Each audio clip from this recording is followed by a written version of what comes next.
पार्टीचा 800 स्क्वेअर फूटमध्ये चांगलं ऑफिसचं लातूर शहर जिल्ह्यात संपर्क कार्यालयाचं आज ओपनिंग झालं.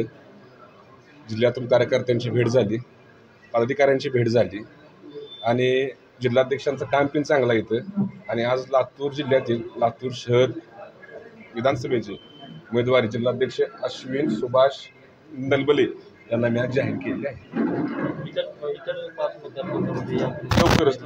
लवकरच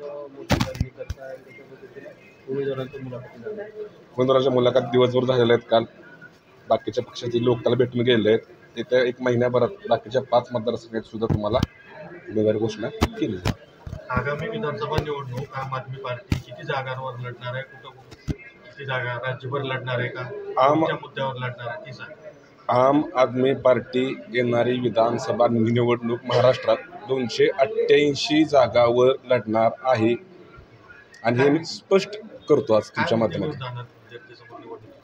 शेतकऱ्यांचे मुद्दे आहेत, कष्टकऱ्यांचे मुद्दे, सामान्यांचे मुद्दे आहेत, महिला सन्मानाचा मुद्दा आहे, नंतर भ्रष्टाचाराचा सगळ्यात मोठा मुद्दा आहे महाराष्ट्रात, तो महत्त्वाचा मुद्दा घेऊन जाणार. आणि दिल्लीत जे आम्ही कामं केलेले आहेत त्या कामांचं एक आमच्यापाशी भांडवल.